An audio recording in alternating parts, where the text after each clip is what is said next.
高岡郡須崎町の近く、寂しい路傍に東映津波溺死者の火が立っています。その昔、恐ろしい天災に襲われて大きな犠牲を払ったそのことを永久に忘れまいとしてこの石碑が建てられました。ところがやがてその石碑がこけむけ、ただの路傍の石となる頃、またまた大きな災いが起こってまいります。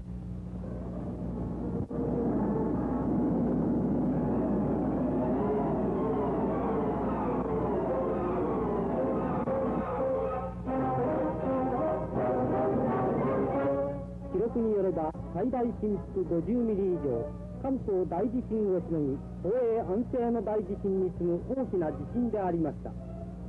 震源地は潮岬南方沖約100キロの地点、環太平洋地震帯の活動によるもので、その被害は西南部日本全地域にわたり、さらに地震直後襲来した津波は沿海各地を襲い、被害を一層大きくしました。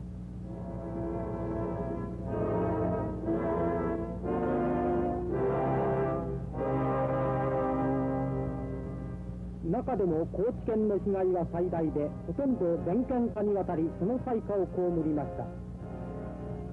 この映画に現れる被害地の撮影は、災害当時から翌1947年2月にかけて行われたものであります。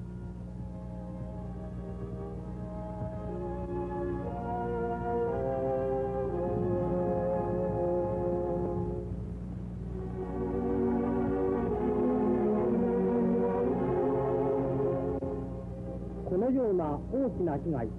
これらは全く避けられないものであったかどうか、我々はもう一度災害の後を振り返って考えてみる必要があります。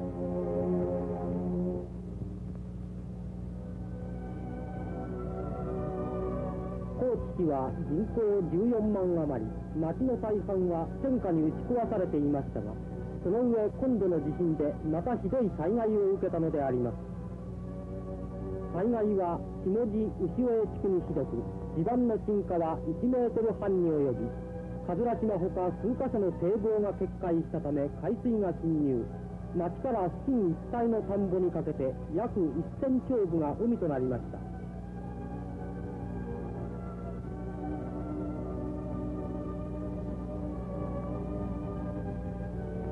決壊した葛島の堤防、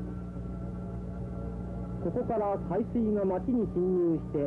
倒壊家屋の最も多かった下地方面一帯は一時は手の施しようもない惨状を呈しました。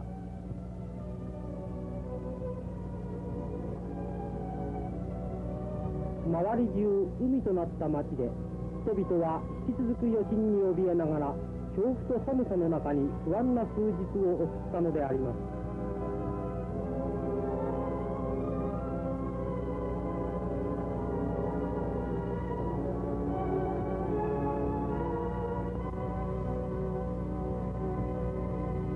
浸水地区の人々にとって堤防の修理は一日も早くと望まれましたが、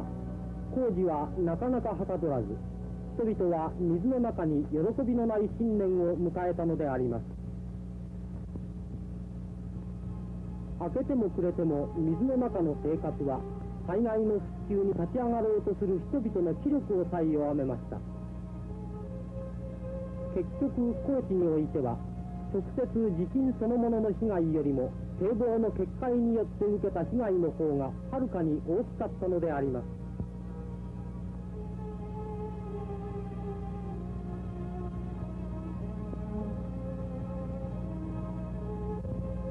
鉄もコンクリートも軟弱になっていた文化ビルなどの焼けビルはもろくも潰れ犠牲者を出しましたが、このことは焼けビル生活者に対する警告となりましょう。桟橋通りの道路の破壊、桟橋付近の亀裂や沈下、港警察署は地盤沈下により半壊、その裏の競馬場はまるで海、県造船工場は全壊、その他の木材工場の多くはいずれも被害を受けました。1月12日、堤防の応急修理は完成しました。排水ポンプは活動を始めました。そして1月の下旬、人々はようやく水の中から解放されました。電車通りもようやく乾いた。いくらか明るい感じが訪れる。しかし浸水の後はまだ生々しい。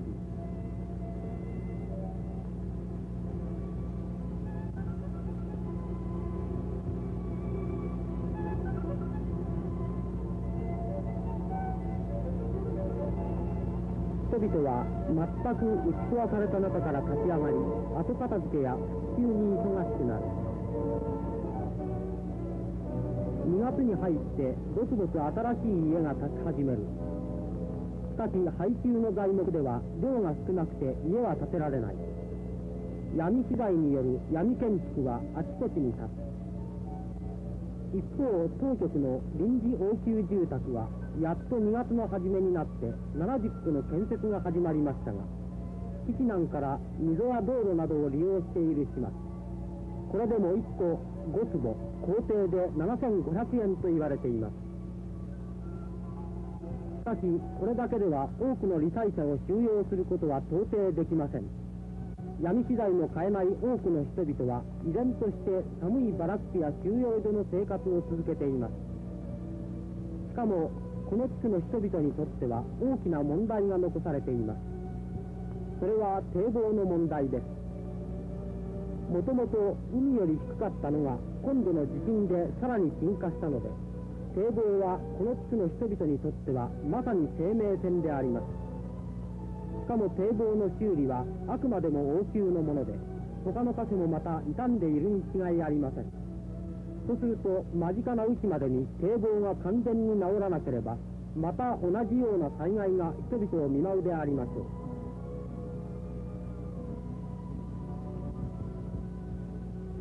う。900丁部にわたる付近の田畑はなお一面の海であります。排水に使った作物は全部ダメ。農家の損失は少なくありません。しかも排水がこのままうまくいかなければ、この春の植え付けもできません。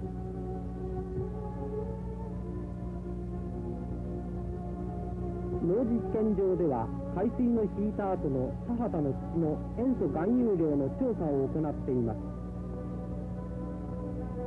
土の塩素含有率を 0.3% 以下にしなければ収穫は全くないと言われます。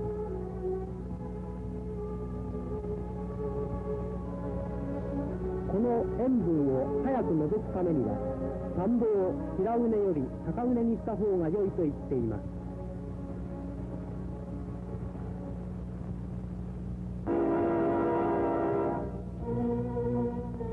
片郡中村町は渡川と後ろ川のデルタ地帯で、地盤軟弱のため被害は県下で最も大きく、一時は全滅と言われました。全家屋の 90%、約2500戸が損傷。そのうち160戸が焼失。死傷3600余り、6500人の罹災者を出しました。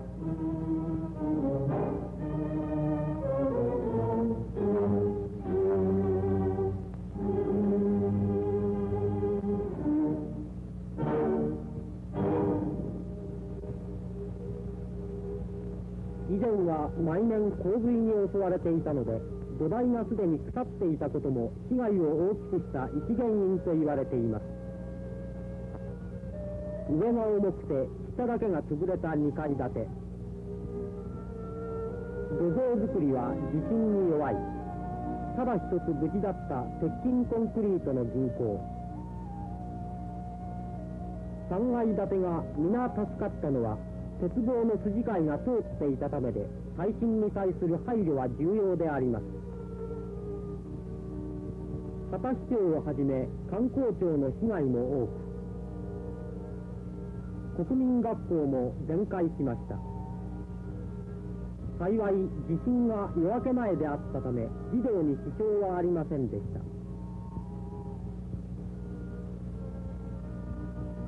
しかし教室を失った子どもたちは今寒空に野外で勉強を続けています。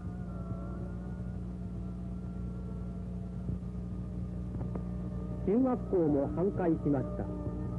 同じ条件でありながら建築に耐震の配慮がなされていた女学校だけは完全に残りました。中村町の西の入り口、四万十川の鉄橋は6つの橋桁が川の中に落ちました。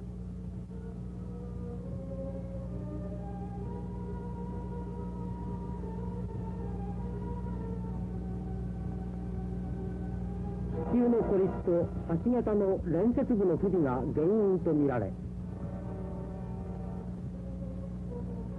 復旧には1年という時間と莫大な経費がかかると言われています。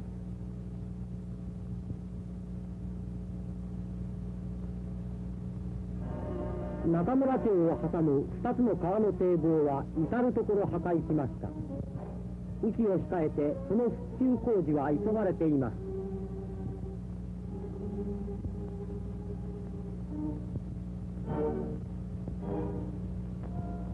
鰹節の産地の新宇佐町は地震よりも津波によって大きな災害を被りました。津波はこの方向で3回にわたって来襲、最高5メートルの高さだったと言われ、町も家も田畑も全てを洗い流しました。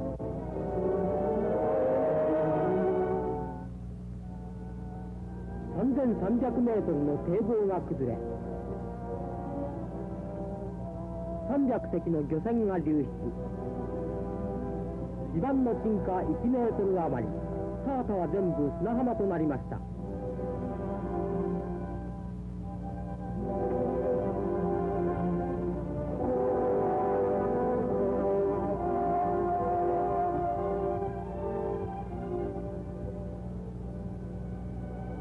家屋の被害は1300戸、被災者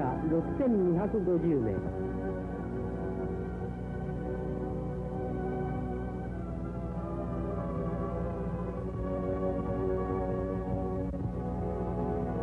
倒れかけた家や土台だけ残っている家などは当時の津波の勢いを物語っています。家を失った人々はここでも応急バラックの困難な生活を続けています。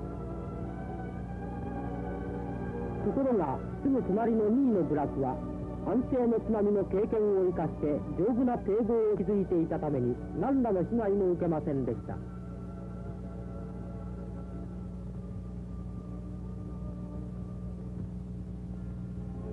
津波はまず大野郷村を襲い、帰りに須崎を荒らしました。須崎では家屋の被害1500戸、船舶の損害480隻、その他多くの損害を出しました。駅前は火災でやられました。津波で中をしっかり洗われた家、桟橋付近の破壊、100トン新造船が2つに折れて乗り上げている様は当時の津波の勢いを示しています。大野郷村を襲った津波は堤防をぶち壊し、遠く山の麓まで達し、家、田畑、鉄道、県道のすべてを破壊し尽くしました。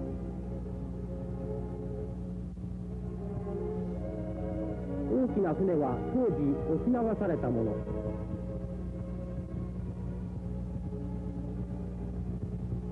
県造船工場は木っ端みじんに破壊。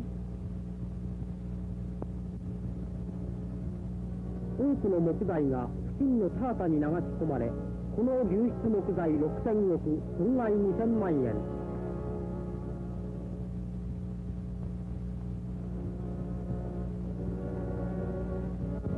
鉄道線路の被害は甚大。レールは雨のごとく曲がり、枕木もろとも押し流されました。この復旧は昼夜健康、地元の人々の応援を得て続けられましたが、しかも2ヶ月にわたる事実を要しました。この辺り地盤沈下1メートル、一面海となった真ん中に県道が走っています。堤防決壊による田畑の被害は各地にあり、片郡の国村福茂町の林神殿百数十丁部も今は海。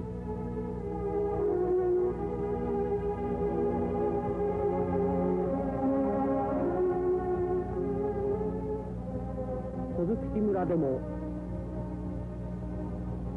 大方町でも田畑が海水に荒らされました。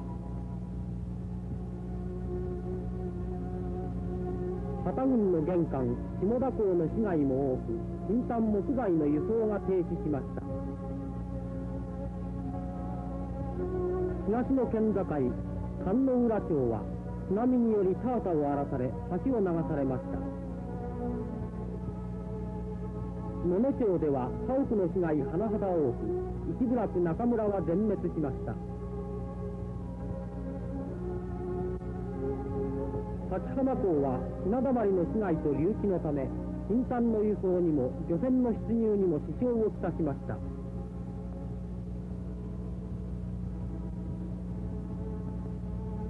地盤沈下のため排水溝が塞がった例も多く、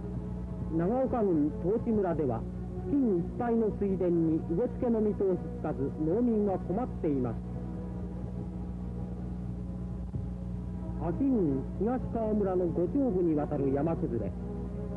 そのため林道は破壊され、木材輸送に困難を与えました。木材の国高知ではこのような被害が非常に多かったのであります。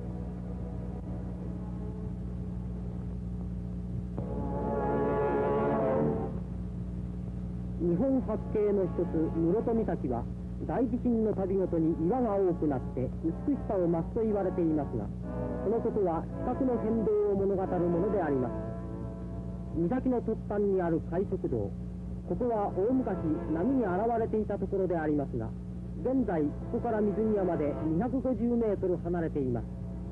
また室戸岬付近の海岸には至る所階段状の砂浜が見られます。この室津では松林のあたりで一線、中間に一線が見えます。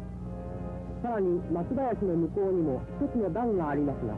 これらは宝永、安政、そして今度の地震に際して現れた隆起の歴史を物語っています。今度の地震で室戸岬は約1メートル30センチ隆起しました。打ち続く岩の下の白いところは地震以前海中にあった部分で、その一番上がかつての海面の線であります。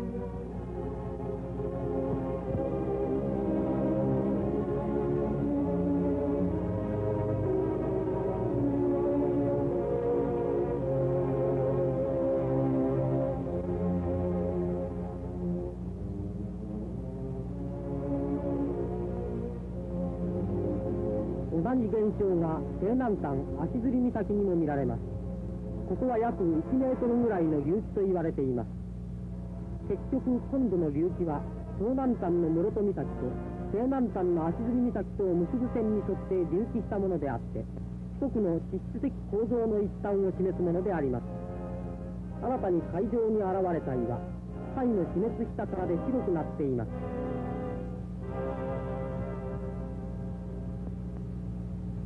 足摺岬の北にある清水港、ここの県庁には隆起36センチを示していました。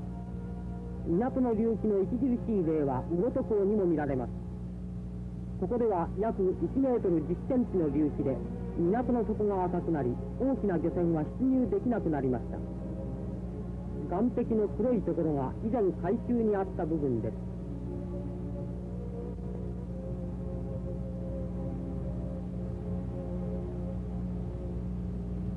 内港にあった積み込みやドックなどの施設が使えなくなったので、目下対策に苦心していますが、こうした土地での港の構築についてはあらかじめ慎重な配慮が必要であります。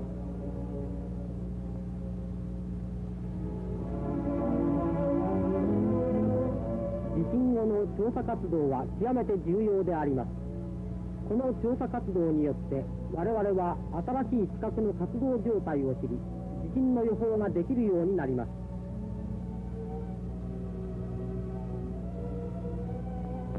室戸岬付近でも今水準測量をはじめ、地震計による観測、空中電気、自然流の調査などが行われています。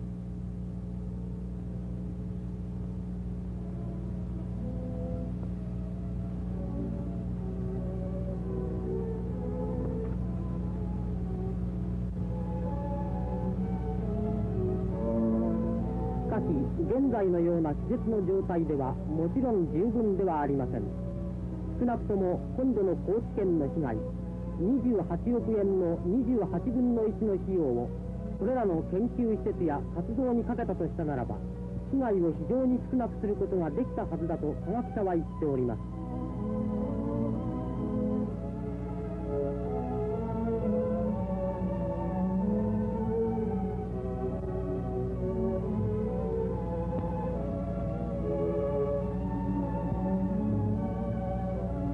地震や津波が今度はまたどんな大きさで襲ってくるか分かりません。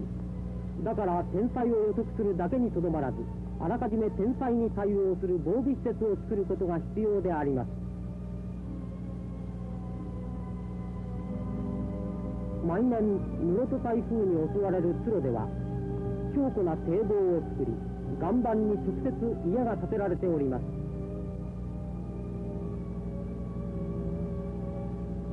その上なお新居や筋貝など家を頑丈にする工夫が凝らされていたので、被害がほとんどありませんでした。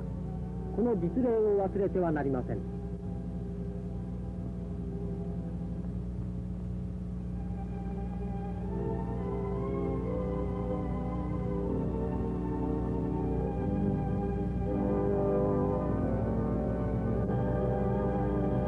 我々は高知県下のこの数々の災害を通じてもう一度深く考えてみましょう。